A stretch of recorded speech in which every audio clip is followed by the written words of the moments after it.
fo afaka miaona finaritra aminao indray a atao anatin'izao fandarana izao ny baiboly sy ny fanambadiana io no loha hevitra vao nisokafantsika fotoana vitsivitsy lasa izay ka androany no fizarana faharoa iarahantsika amin'ny pasteur Andriamparatiana Fanera. Miaraba anao mpijery a ary manasa anao anaraka hatramin'ny faran'ny fandarantsika. Miaraba andreo namana teknisianina ihany koa izay manao ny haintsy ho zavatra mampifandray antsika amin'ny alalan'ny sary sy ny feo. Ary miaraba ny pasteur Andriamparatiana tonga soa indray atao anatin'ny fandarantsika. Fifaliana mandrakariva no iaonana namanatino ary misaotra an'Andriamanitra noho ny famindato izay mbola tsy nahalany rehetra antsika ozy izy ary toy izany ihany koa manona ny fiaitanan'ny tompo aminao ihany koa. Hitantsika eto amin'ny fizarana voalohany fa fanomezana avy amin'Andriamanitra ity fanambadiana izay loha hevitra bandintsika ity a. Ary isan'ny zavatra saropady izy io a, zavatra ihany koa izay atao hoe manam-pahavalo mahatonga ireo karazana disadisa sy korotana maro samihafa mitondra fahoriana ho an'ny taranak'olombelona raha tokony zavatra azo tsara sy fitahiana izay noman'Andriamanitra. Eto indray ary ianao a, ndao ataontsika tsy atodika kely ny fizarana voalohany a, dia hidirantsika ny loha hevitra androany. Araka ny fahavolasanao teo namanadino hoe fanomezana avy amin'Andriamanitra ilay fanambadiana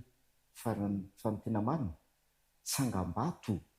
izay naorin'Andriamanitra tany tamin'ny famoronana ny fanambadiana. Misy anankiroa ilay tsangam-bato, ny fanambadiana sy ny sabata andro fitsarana. Ireo zavatra anankiroa ireo zany no nanamarika tena hoe tsangam-bato manokana mihitsy izay no hamasinan'Andriamanitra. Satria ny fanambadiana ny namasinan'Andriamanitra ary voalaza ten'Andriamanitra ary Andriamanitra ozy izy mitsodrano azy. Ny raha lehilahy sy ny vady izy zany nanamasina an'ilay fanambadiana Andriamanitra izay tamin'ny andro fahaenina no nanaovana an'izay rehefa tafapetraka io tsangam-bato voalohany io dia napetraka Andriamanitra indray ny tsangam-bato faharoa dia tsy inona fa ny sabata izany izay namasinina ihany koa izany andro fahafito andro sabata izany. Dia ny zavatra misy anie namanadinao mahatonga antsika hoe nahoana moa no mandinika an'ity loha hevitra ity tsika satria zavatra efa mahazatra anie izany fanambadiana izany. Isan-kerinandro dia misy fanambadiana miseho sy sisa. Dia izao ny zava-misy izany ankehitriny dia tena potehan'ny Satana ireo tsangam-bato anankiroa izay naorin'Andriamanitra ireo. Ireo no potehan'ny Satana, ireo no sibla amin'ny voalohany indrindra ozy izy tsika. Dia ny fanambadiana sy ilay andro fitsarana izay napetraka Andriamanitra. Dia ialantsika mahita ankehitriny fa miova anie ilay fanambadiana, miova tsy araka an'ilay namoronan'Andriamanitra azy tamin'ny voalohany intsony. Raha mamerina kely fotsiny tsika namanadinao ny zavatra hitantsika tamin'ny voalohany dia ilay hoe namorona olona Andriamanitra dia ireo olona ireo no nakambana sady zay. Dia voalaza n'ilay Genesis toko voalohany andiny fahafito amby roapolo fa lahy sy vavy ozy izy no namoronany azy. Dia ireo olona lahy sy vavy ireo no nakamban'Andriamanitra ao amin'ny fanambadiana. Fa zavatra irantsika mahita ankehitriny miova ilay izy, miova novan'ny Satana ilay izy. Izay mahatonga ny hoe ny fanambadiana dia anisan'ny sibla izay potehan'ny Satana, ilay tsangam-bato. Dia mahita isika ankehitriny lehilahy manambady lehilahy, vehivavy manambady vehivavy, olona manambady biby. Izay zavatra tsy noforon'Andriamanitra mihitsy izany zavatra izany momba ny fanambadiana. Fa ampitsika kely namanadinao makasikasika an'izay hoe fa nahoana moa tsika no mandinika an'ity loha hevitra ity. Ao amin'ny Mateo toko fahaefatra amby roapolo ny andiny fahafito amby telopolo sy ny fahavalo amby telopolo dia milaza Jesosy. Mateo toko fahaefatra amby roapolo ka ny andiny ny fahafito amby telopolo sy ny valo amby telopolo. Dia izao no fivaky ny teny. Fa tahaka ny andron'ny Noa dia ho tahaka izany koa ny fiavian'ny zanak'olona. Fa tahaka ny tamin'ny andro fony tsy mbola tonga ny safodrano ka nihinana sy nisotro ny olona ary napakabady sy namoaka ampakarina mandra-piavin'ny andro izay nidiran'ny Noa taony ny samy fiara. ya io tokosandiny io naminadinao no anisan'ny manazava hoe inona no antony mahatonga antsika mandinika nyity loha hevitra ty hoe ny baiboly sy ny fanambadiana satria ny ten'andriamanitra araka ny voalaza teo dia milaza hoe tahaka ny tamin'ny andro noa dia tahaka izany koa ny amin'ny fiaviany zanak'olona fiaviany jesosy zay fanantenany olona rehetra ane zany hoe fiaviany jesosy any matetika ny fomba fiteny de hoe efa kaiky jesosy hoe tena efa kely sisy tena efa miaina amin'ny andro farantsika ahoana moa fa inona no zavatra miseho de ny ten'andriamanitra any milaza tahaka ny tamin'ny andro noa no fiaviany zanak'olona de voalazany eo hoe inona zavatra niseho tamin'ny andro noa dia mihinana nisotro ny olona ozy izy ary napakabady sy namoaka napakana tafiditra ny fihinanana tafiditra ny fisotroana ary fahatelo tafiditra ny fanambady resaka fanambady dia ny atao zany dia mamatatra hoe inona no zavatra niseho tamin'ny andro noa ny amin'ny resaka fanambadiana satria zay zavatra niseho tamin'ny andro noa zay no voalazan'le Mateo 7:20 fa miseho any koa amin'ny fiaviany jesosy zay mahatonga antsika mandinika nyty loha hevitra ty da oara mba hijery atsika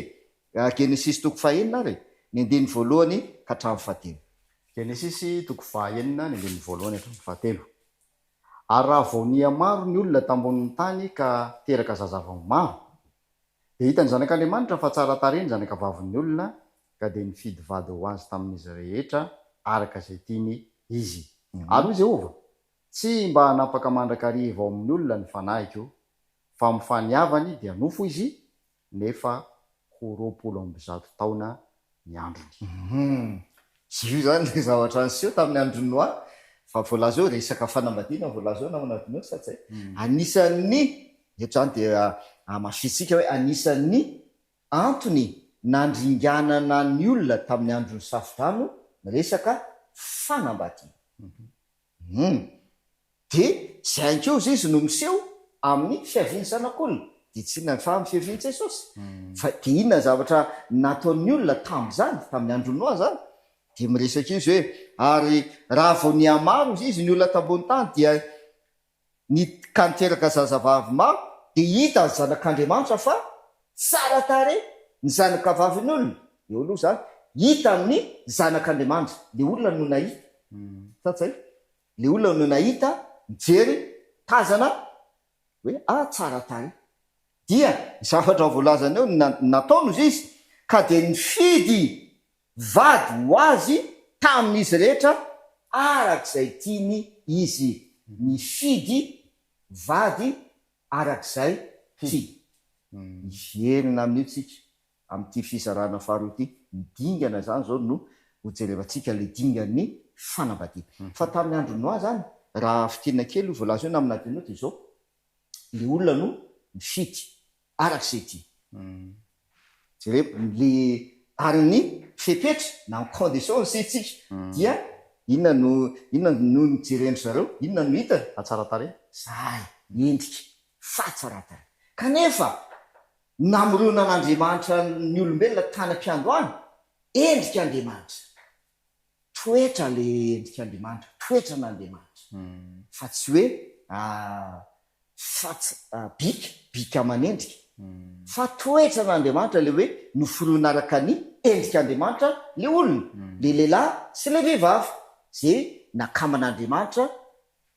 ompivady fa eto tamin'ny andro noa tsy le endrika Andriamanitra ntsony no hitan'le olona ka mahatonga azy anambady fa le atsaratare bika amanendrika to dia miaraka am'izay ko io namanadinao de hoe le hoe mifidy vady ho azy arak'izay ty zay mety aminy io zany tena fototra lehibe mihitsy io nandringanana ny olona tamin'ny andronoa de zay mety aminy no nataony lehilahy izy de mahita le lehilahy de hitany fa tsara le lehilahy de ino mety aminy de alay ny vady azay ny zavatra seo tamin'ny andro noa efa nisy tamin'ny andro noany ny tompony hoe fifanambadian'ny lahy samylahy vavy samy vavy ny olona sy ny biby ary natonga ny hatramy biby anye naringa an'Andriamanitra tamin'ny andro noa hatramy biby naringa an'Andriamanitra satria tafafindra tamin'ny biby ny fahotana zay nataony olombelona amin'ny resaka fanambadiana ny tepoka manaraka ihany koa naminadinao voalaza de lo andeha fahatelo de le hoe aro Jehova tsy mba hanapaka mandrika arivo amin'ny olona nino zisy ny fanahy tsy manapaka eo amin'ny olona ny fanahin'Andriamanitra de ny fanahy masina zany ny fanahy masina no mampahafantatra ny olona ny marina sy ny diso satria zay le voalaza any amin'ny jaona toko fahinambin'ny folo ady fahatelambin'ny folo izy milaza zay de hoe izy no hitady-dalana anareo amin'ny marina rehetra ny fanahy masina fa eto tamin'ny andro noa tompoko tsy nanapaka teo amin'ny olona ny fanahin'Andriamanitra dina zavatra so tsy fantatry ny olona marina sy ny diso ny tsara sy ny ratsy zay tsy fantatry ny olona tsony hoe ny tsara le hitanao am'izay zao le Genesis toko voalohany hoe ary hitan'Andriamanitra zay rehetra natao fa indro tsara indrindra anisan'ny tsara indrindra ny fanambadiana fa tamin'ny andro noa tsy nanapaka ny fanahin'Andriamanitra de tsy fantatry ny olona tsony lay tsara indrindra sy ny ratsy zay mahatonga an'io hoe tsy ilay fanahy masina tsony zany no mitarika an'le olona amin'ny marina sy eo amin'le tsara fa izy no manapa-kevitra sy ny fidy miala ny fanahin'Andriamanitra na hoe tsy nanaiky ny fitarian'ny fanahy masina ny olona tamin'ny andro noa de zay le zavatra am'seo hoe amin'ny fiaviany zanak'olona de zay any ko izy ny voalazany matiotoko fa 4 amby 20 ndahoana jerevantsika na amin'ny adinao ny fototra ny dingany fanambadiana Genesis toko 2:7-10 any Genesis toko 2 ka ny 7-10 ary Jehova Andriamanitra nanao hoe tsy tsara raha irery raha lehilahy de anaovako vady zaza ho azy izy dingana voalohany iza no ny teny eto hoe tsy tsara amin'ny lehilahy ny mitoetra irery Jehova mihitsy Jehova toko ary io ny dingana voalohany Jehova Andriamanitra nanao hoe tsy tsara raha irery raha lehilahy dia dingana faharoa iza no manao an'le vady Andriamanitra hanaovako vady saza ho azy izy hoy Jehova fa tsy adama mihitsy tompoko no miteny tamin'Andriamanitra hoe Andriamanitra ohatrany mila namana efa tokony mba hanana namana Andriamanitra ka mba aleo za mba hijerijery aleo za mba hitady tsy izay mihitsy zavatra seo Andriamanitra no nahita sy mahafantatra rehefa vity adama efa voafony ny adama de Andriamanitra no nahafantatra sy natsapa sy nahita fa tsy tsara amin'ny adama ny mitoetra irery fa mila namana izy avy eo izy mbola izy any kio no nanamboatra namana mpanampy sahaza vady ho an'ny adama zay zany tompoko ny dingana voalohany zany hoe raha fitiana zay dingana voalohany zay de zao Andriamanitra no nandray ny inisiativa ny amin'ny resaka vady Andriamanitra indraindray mantsy hoe naminadinao le olona no mandray inisiativa le izy satria araka nefa teneny teo somary efa mandrosondroso taona de na somary atosiko ny ray aman-dreny ohatra na namana mba manambady am'izay tokony efa na ny ray aman-dreny teny hoe tokony efa manambady am'izay ianao fa maninona foana no mbola tsy mana Andriamanitra tokony no mahita sy mahafantatra fa ny tokony ataon'le olona zany na tovolahy io na tovavy de mivavaka de manontany an'Andriamanitra satria izy ihany koa no manome an'le vadiny izy fa Hanaovako izy. hanaovako fa saza ho azy izy ndaony jereo antsika eo amin'ny andiny faharoapolo e inona ny zavatra anseho tamin'ny adama Genesis toko faharoa ka ny andinin'ny faharoapolo dia zao ny vakiny. Dia nomendra lehilahy anarana ny biby fiompy rehetra sy ny voromanidina mba amin'ny bibidy rehetra nefa tsy hita izay vady saza ho andra lehilahy. ao amin'ny andiny fahasembin'ny folo izy dia milaza hoe ary tany no namoronana Jehovahandriamanitra ny bibidy rehetra sy ny voromanidina rehetra dia netiny tany amindra lehilahy ireny hovadiny ve Ahitany izay hanononany azy mazava avy. ve baiboly ahitany izay hanononany azy avy fa tsy hoe dia nentin'Andriamanitra tany amindra lehilahy ny biby mba hijerevana izay vadiny tena mazava ny baiboly e tsy izay fa nentin'Andriamanitra tany amin'ny adama ny biby mba omeny Anarana. fa voalaza ao amin'ny andininy faharoapolo le feza te farana dia ozy izy nefa tsy hita izay vady zaza ho andra lehilahy fa maninona no misy an'io teny io tsy natao hoe ho hijerevana vady ane no nitondran'Andriamanitra ny biby tany amin'ny adama e fa mba hanomezana anarana azy kanefa voalaza neto hoe rehefa nandalo teo amin'ny adama ny biby rehetra dia nomeny anarana dia namaranany azy tsy hita ho zay izay vady saza ho andra lehilahy fa iza no nieritreritra an'izany tsy Andriamanitra mihitsy nieritreritra an'izany fa i adama mety nieritreritra hoe ary efa nandalo le biby nomeny anarana zay nomeny anarana aloha dia mety nieritreritra mety namako vety matoa ifezateny eo misoratra eo namanadinao dia mety interprétation moa zany le mety ataontsika mety nieritreritra zay namana adama hoe mety am'reto ny namana saza ho ahy kanefa le Genesis toko fahavalambin'ny folo dia miteny hoe Andriamanitra mihitsy no hanao vady ho an'ny adama zay zany aloha tena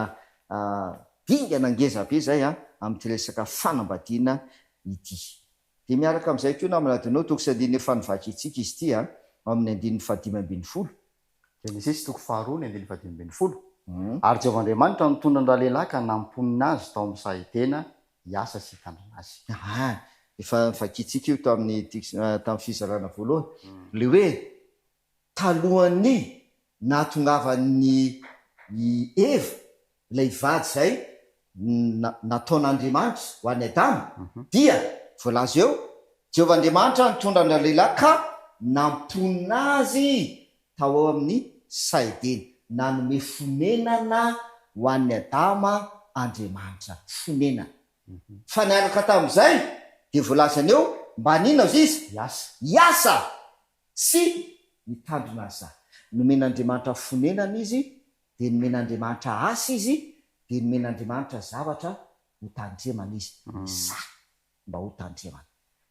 dinga ny fanambadiana koa zany to zay rahantsika mahita ankehitrina ane namanadinao fa tena tsy ajaina intsony zany dingana izany no miresaka fanambadiana fa vao miaraka le tovolahy sy le tovavy dia miaraka eny amam-bolana heritaona sy sisa dia ndao izay tsika hivady tsisy fonenana akory fa hoe aiza moa zany le fonenantsika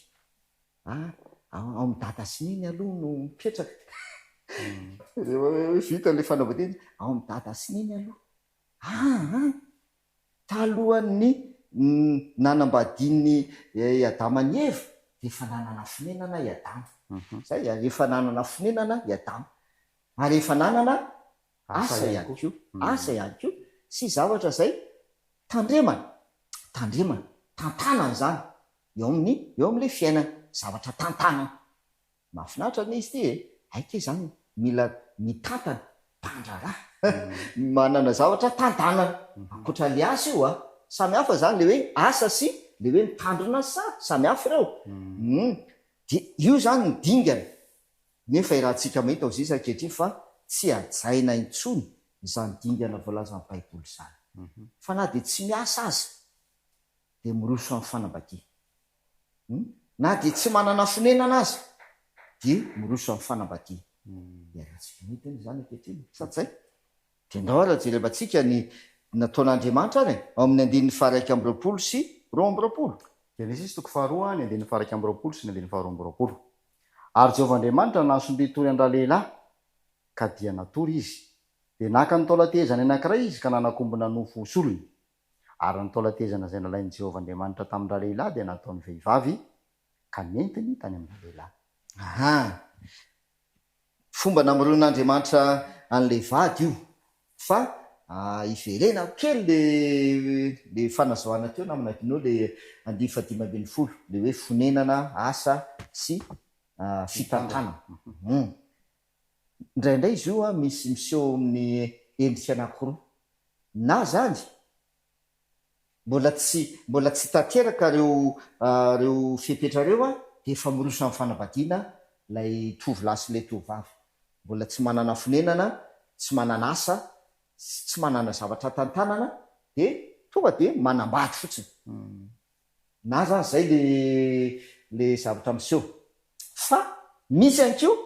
lafiny anankiray dia ny hoe efa manana trano le mpitovo na tovavy na tovolahy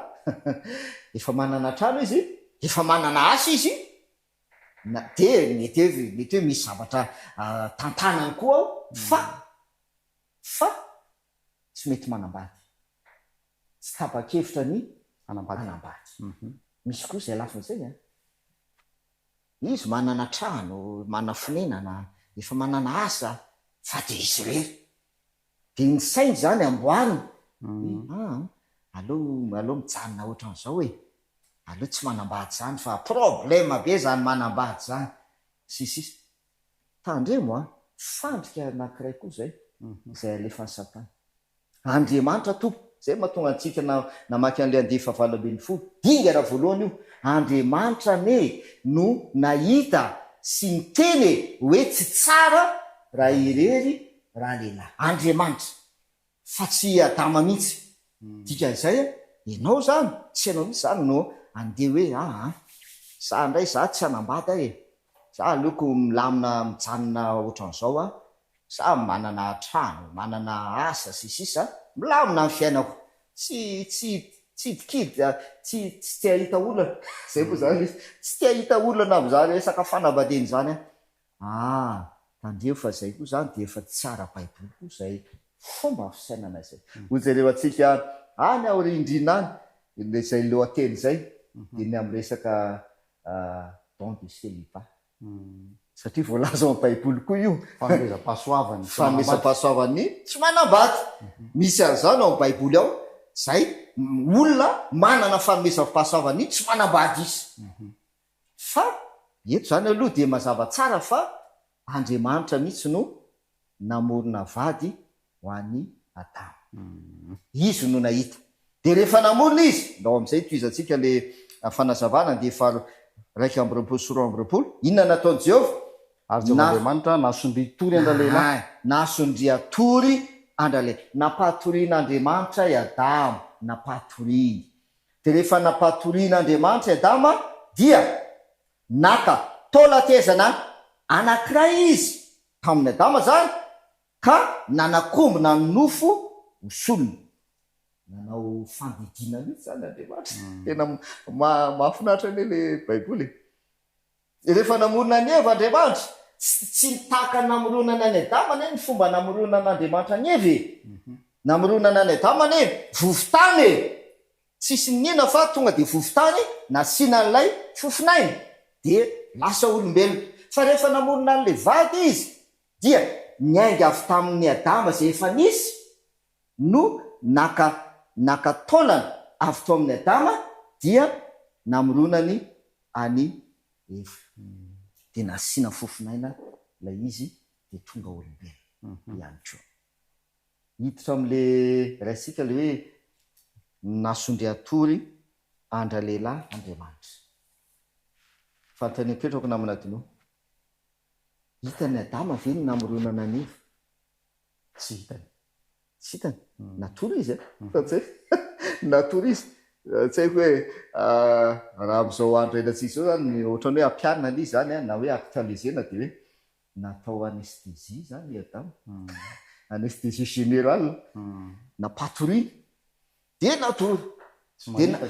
sady tsy mandre tsy mahita de natao am'izay le fandidina ohatrohatra zay kany zay zavatra nataon'Andriamanitra e sady tsy hitany adama ny fomba namoronana ny levady no tsy reny any ko hoe misy to iny zany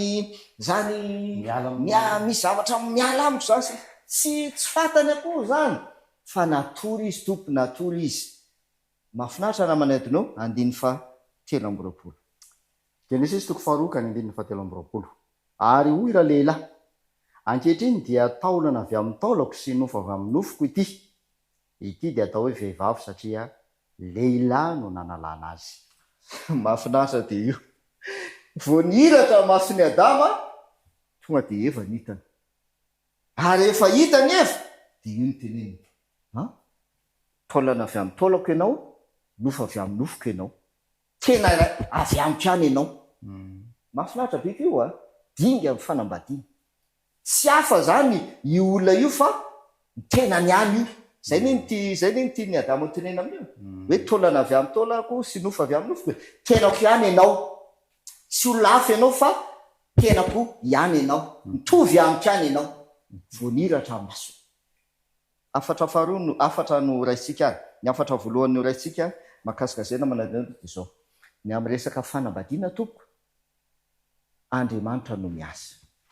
Andriamanitra no miasa sady zay le hoe napatoren'Andriamanitra i Adama de miasa Andriamanitra namorona levady Andriamanitra no miasa amin'io fanambadiana tsy io zany tsisy kajikajy mihitsy io zay ny misy zavatra miseho am'izao zamanadina hoe kajikajy be rehefa resaka kajikajy hoe mitovavy re zanakizy izy zanakiza moa aiza zareo mipetraka ohatrohatra nahoana miray aman-dreny kajikajy be sady zay de mijery misy tovolahy mijery tovavy hoe mieritreritra hoe anambady zany de tovavy ohatrohatranao mena tovavy ohatran'izao manana diplôme ohatran'izao eto tompoko i Adama zay le hoe natory izy tsy zavatra fantana tsy zavatra reny fa navelany iasa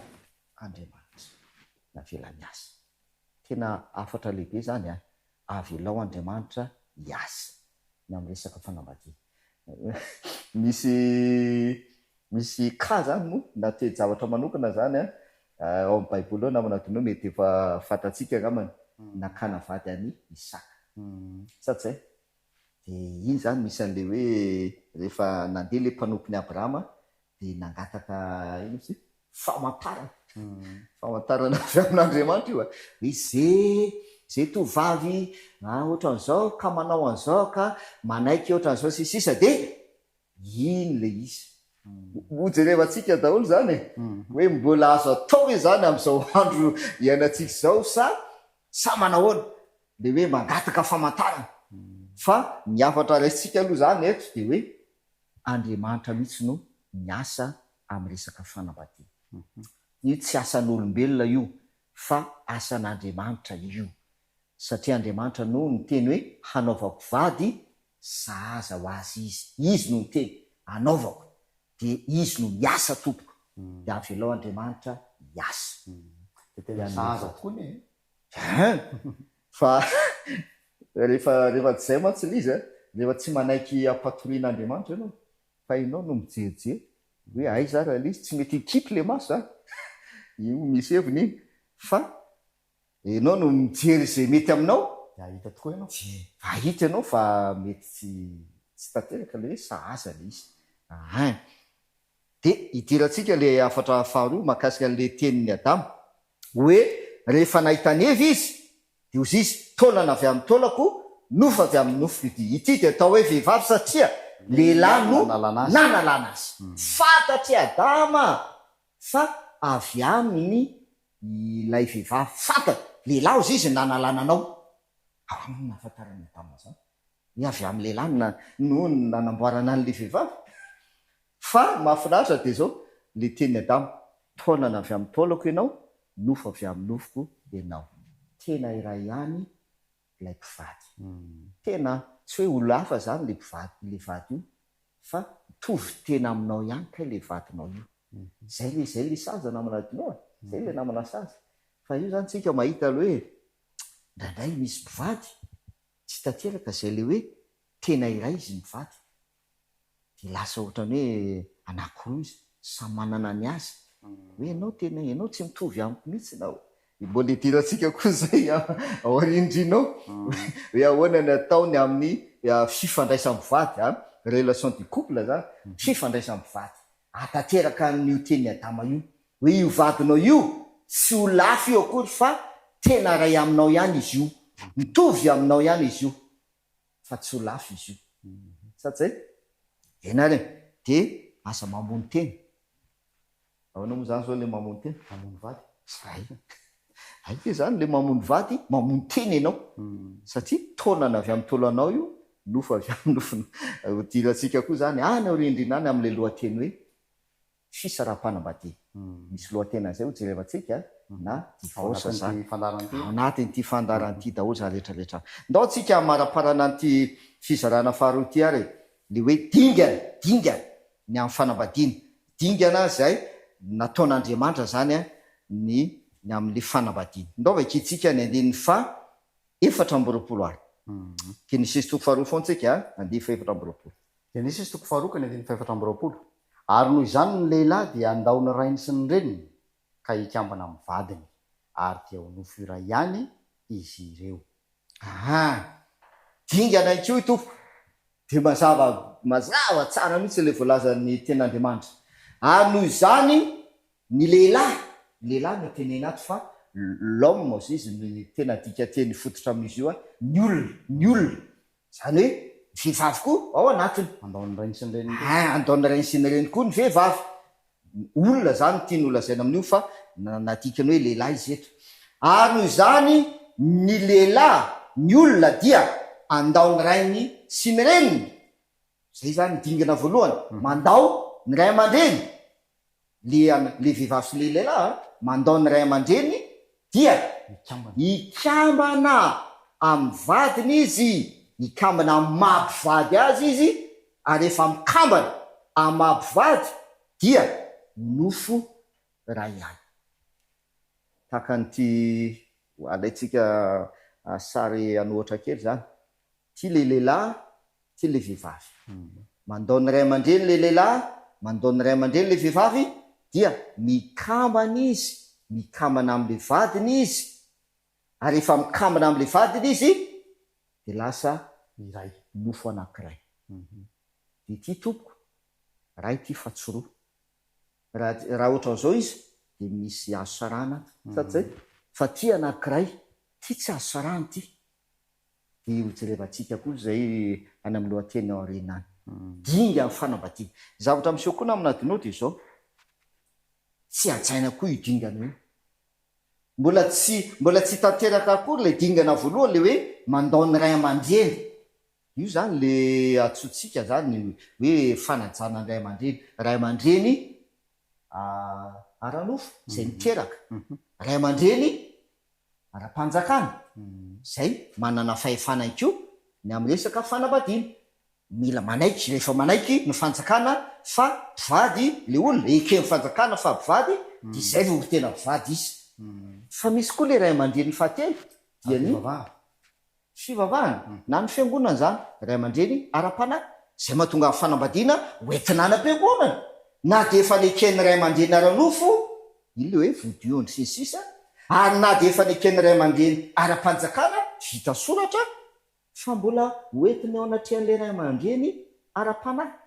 na ara-pivavahana zany rehefa vita reo dingana amin'ny ray aman-dreny reo zay vao mikambana ao sisa zay vao mikambana ho mpivady